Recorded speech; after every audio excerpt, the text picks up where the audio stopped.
Ninguém é dono do mundo. E ninguém é dono da América do Sul.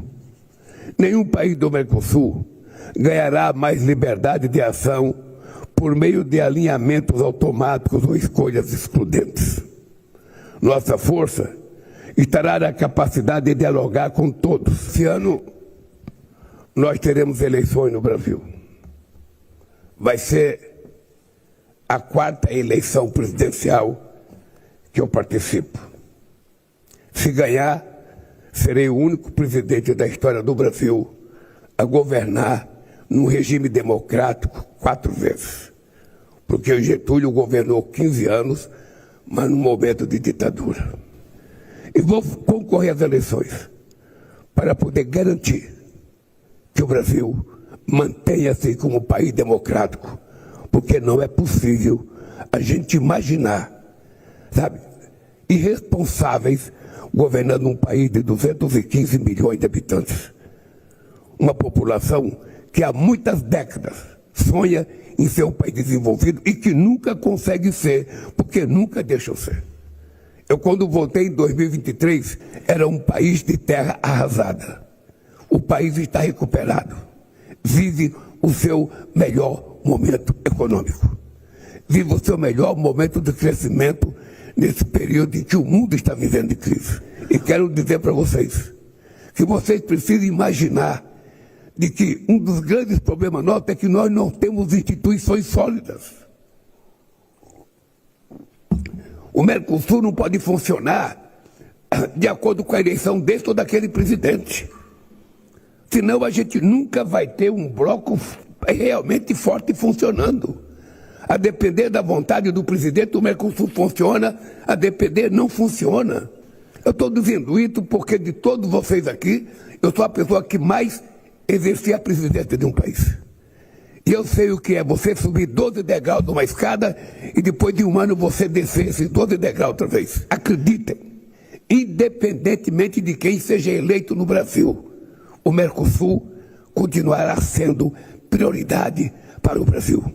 E é por isso que eu queria pedir ao companheiro Yamansour, nosso querido presidente do Paraguai, que a gente faça um esforço nesses 6 meses para a gente consolidar as instituições de apoio ao Mercosul, para que ele funcione perfeitamente bem, independentemente do presidente a ser eleito em qualquer país do nosso bloco. Um país a gente não mede pela quantidade de habitantes ou pelo tamanho do mapa. Um país a gente mede pela qualidade histórica do seu povo. Olha, Lula defendendo a América do Sul e passando recado. Até porque tem presidente aí sendo eleito em países vizinhos que já está fazendo o discurso de se alinhar ao Trump. Alguns são até fãs de Donald Trump, o presidente dos Estados Unidos. Tem todo direito, inclusive, a ser fã. O que não pode, claro, é que a sua predileção política ou seu ídolo faça com que você, de alguma maneira, fique contra o Mercosul, contra a união dos países latino-americanos. E é isso que tem acontecido. O Bolsonaro, quando era presidente, quis sabotar, inclusive, o Brasil no Mercosul. E não, enfim, se você quer ter um bloco coeso e forte e que tenha voz, você não pode ter, a cada 4 anos, um dos países que faz parte desse bloco sabotando a União e, portanto, de alguma maneira, indo contra os interesses da América do Sul, que também aconteceu na Argentina do Milei. O Milei tem atacado o Mercosul também. Agora tem o Paraguai aí, que está indo para uma direção que também, quem sabe, caminhará para um alinhamento com os Estados Unidos. E como falou o Lula, a gente tem que falar com todo mundo, com China, com os Estados Unidos. Não pode enfim, se embrenhar para um lado só. O que você achou de Lula e a defesa da América do Sul? Faz sentido? Faz todo sentido. E é uma coisa, é um discurso que ele já deve estar rouco. Aliás, ele me pareceu rouco. Não sei se pela gravação, mas enfim, essa fala dele hoje me pareceu que ele está rouco hoje. Essa fala é uma fala que ele repete desde o primeiro mandato dele, com mais ênfase a partir do segundo mandato, e que ele está coberto de razão. Quando você põe ideologia, principalmente ideologia, acima de qualquer coisa, você acaba esquecendo quais são os verdadeiros interesses daquela população que você governa. Você citou o caso do Milei, está aí, nessa reunião do Mercosul. A Argentina faz parte do Mercosul. O Mercosul, um dia desse, finalmente consolidou seu acordo com a Comunidade Econômica Europeia, que é uma coisa importantíssima, e era um processo que se estendeu por décadas até que se consumou agora há pouco. O Milei simplesmente não estava nessa reunião. Tudo que o Milei, presidente da Argentina, cidadão de ultradireita, serviu a Trump como vassalo do Trump, como poucos presidentes são. A maioria deles é alinhada com Trump, mas para chegar à condição de vassalo, de submissão, que é a condição que hoje o Milei representa, são poucos. Se o Flávio Bolsonaro se eleger por aqui, disso ele não poderá ser culpado, porque ele tem deixado claro em todos os discursos que faz, os gestos que tem, que a pretensão dele, se eleito presidente da República, é se alinhar automaticamente aos interesses do governo americano, seja esse governo exercido hoje por Trump ou exercido por qualquer outro que o substitua, mas que compartilhe dos mesmos valores que o Trump compartilha.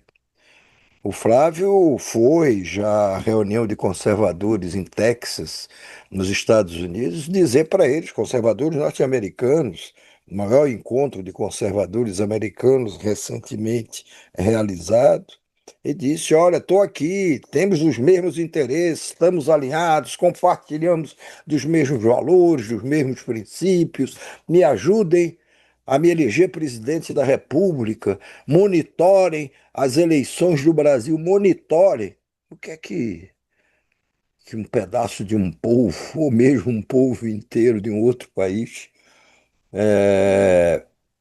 poderia legalmente fazer, legalmente.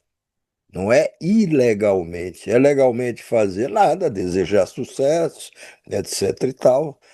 Se comunga daqueles mesmos valores do candidato e ponto. Não é isso o que o Flávio Bolsonaro quer. Ele quer que os Estados Unidos, de toda forma, o ajudem, o governo americano o ajude por todos os meios possíveis a se eleger presidente da República. Até mesmo não aceitando o resultado da eleição se ele perder. É por No, isso que ele no, está com essa no, no casca. limite, quer dizer, lá no limite, não aceitando o resultado da eleição, se esse Trump, que é resultado outro golpista que não aceitava a derrota nos Estados Unidos, dizendo não depois aceita, que não aceita até hoje. Até não hoje vale. ele diz que ele não perdeu a eleição para o Biden, Não, presidente imagina. americano, que Claro. o antecedeu agora no cargo. Ele não perdeu a eleição, ele foi roubado. O Trump diz que que essa eleição que ele perdeu, mas que ele não usa essa palavra, nem se expressa dessa forma, nessa eleição que ele foi sucedido pelo Biden, agora ele voltou depois, mas essa eleição que ele perdeu, ele diz que foi fraude, fraude, fraude, fraude. Diz que E foi ele uma sabe que eleição não foi. roubada. Ele ficou na Casa Branca até o último dia que pôde ficar, e que deveria ficar, dizendo o tempo inteiro: foi roubada a eleição, eu não perdi essa eleição. Ele tentou, de alguma maneira, estimular um golpe nos Estados Unidos, uma tentativa de golpe nos Estados Unidos, como Jair Messias Bolsonaro fez aqui. Mas ele não foi tão longe quanto Jair Messias Bolsonaro foi aqui. Ele não procurou comandantes de forças armadas, ministros militares, para o ajudarem nessa tarefa de dar um golpe nos Estados Unidos. Isso o Trump não teve a ousadia de fazer.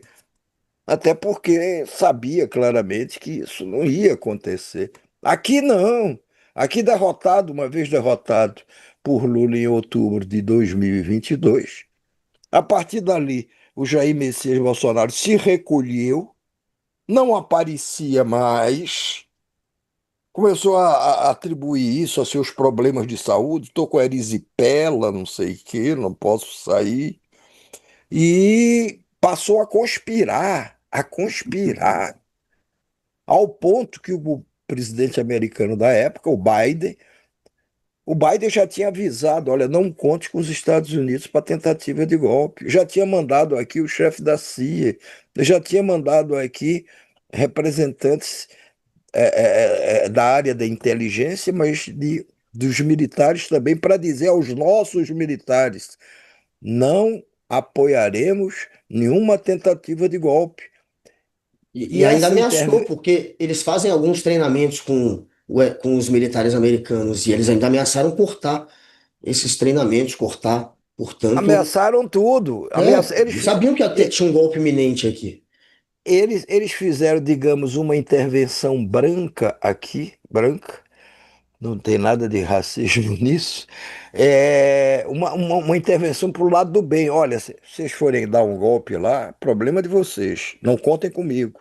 Ao contrário de 64, que os Claro que eles Estados Unidos patrocinaram, se meteram e patrocinaram o golpe de 64. Estavam prontinhos para, inclusive, desembarcar invadir o com Brasil. armas se fosse necessário. Tinha um Sim, navio, né? mas em apoio aos golpistas daqui que Claro. estavam se articulando há muitos anos, com o apoio dos Estados Unidos, Sim, para 64 derrubar, foi isso. para derrubar o então presidente João Goulart. Mas eles não precisaram, não precisaram intervir diretamente em socorro dos golpistas brasileiros, porque o governo se João Goulart não desmanchou quis treta. No fim é isso. O Brizola ainda botou uma pilha. Ele tinha parte do exército. Ele tinha o exército do Sul, por exemplo, do Rio Grande do Sul, do lado dele. Ele poderia ter tentado um contragolpe, evitar o golpe. Só que ele sabia que ia ser um derramamento de sangue. E esse comunista, que eles pintavam como o cara que ia transformar o Brasil numa ditadura do proletariado, que era alguém sanguinário, foi exatamente quem evitou o derramamento de sangue, abrindo mão de ir para o pau com os golpistas, e aí não precisou esse você navio americano você tá se aportar tudo. referindo ao, você está se João referindo a Goulart, Leonel de Moura Leonel Brizola, Brizola, que era genro, sim, e inclusive, está dele, se né? referindo ao João Goulart, não é isso? Presidente na época. Você É, falou já. não, eu sei, mas é para ficar mais Brizola, todo claro. mundo, eu imagino que lembra, quem não lembra, um dos políticos mais notórios e importantes da história política do Mas Brasil, enfim, mas enfim. mas enfim, o Biden é, desestimulou qualquer tentativa de golpe aqui em 2022. O Trump, não. Se depender do Trump, se de fato ele achar que tem como ajudar mesmo, e talvez até ser decisivo na escolha que os brasileiros venham a fazer do próximo presidente da República, ele vai ajudar o Flávio. Isso aí não tenha dúvida a esse respeito. Não tenha dúvida. E o Flávio está aí, com todos esses gestos que ele faz. Depois vai lá, se reúne com o Trump na Casa Branca, ele, o seu irmãozinho. Não, o gesto recente dele de falar para o Marco Rubio, que é o secretário de Estado do governo americano, que fará um governo de transição, que terá uma equipe de Uma equipe de transição para se transição. alinhar com os americanos já na hora que ele virar presidente. Foi uma coisa assim, ele se rebaixou a um nível de viralatice que a transição dele já vai estar alinhada com o governo americano. É uma coisa assim, completamente fora da caixa, você imaginar isso. Marco Rubio até agradeceu esse ser tão Co- é, subserviente co- e desesperado, porque ele sabe que Considerou perderá a essa. eleição, então ele precisa do Trump para dar o golpe. Ele quer golpe, na verdade. Ele considerou, o Marco Rubio considerou a oferta generosa feita pelo Flávio Bolsonaro como um sinal muito bom, muito positivo, não sei o quê, de alguém que, quem sabe, poderá se tornar o próximo presidente. O Lula está dizendo, nessa reunião do Mercosul, como disse, a gente viu, que ele será candidato pela quarta vez, principalmente para evitar, principalmente para evitar o retorno do que ele chama de forças políticas irresponsáveis. Ele não quis citar diretamente o Flávio Bolsonaro, nem o pai do Flávio Bolsonaro, numa reunião dessa. Mas citou, olha, eu estou sendo candidato pela quarta vez para evitar que forças irresponsáveis assumam o controle do país, a presidência da República, por forças irresponsáveis, se leia forças bolsonaristas, o bolsonarismo que ainda está e que ainda insiste em se manter. Mas isso foi de toda forma, uma notícia importante do dia de hoje que a gente comenta. A outra, meu amigo, é na sequência aqui, pelo menos, é que coisa fantástica ontem a gente ter passado pelo Japão. Você esperava um jogo tão duro como aquele que aconteceu, o Sabe, Guga? eu achava que seria menos duro, eu achava que seria 2-0. Agora, a real é que é assim mesmo.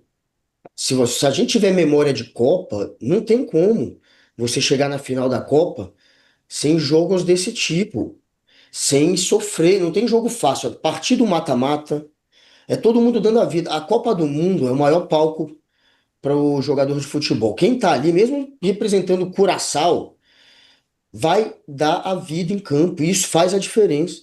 Então, mesmo uma equipe que não é tecnicamente muito parelha a outra, na vontade, na raça, ela consegue emparelhar o jogo ou pelo menos criar dificuldade. O Brasil foi bem superior, na verdade, ao Japão ontem, sim, só por 15 ou 20 minutos que o Brasil realmente jogou mal. Mas o Brasil foi bem superior, mas o Japão só na frente, a gente entregou um gol. Se não tivesse tido aquele erro ali do Brasil, a gente já tá com uma sensação mais tranquila de que foi um jogo mais tranquilo. Mas como a gente saiu atrás, largou atrás, aí, pô, é lógico, ficamos desesperados, aquele medo de ser derrotado. Mas, enfim, foi uma boa apresentação. O Brasil está crescendo. Grandes seleções indo embora. Está caindo a ficha de todo mundo que o país do futebol é o Brasil. A gente sempre vai ter chance de ser campeão. Não tem essa. E como em 94, parece que essa seleção está ganhando um corpo aí. E eu não tô tão pessimista.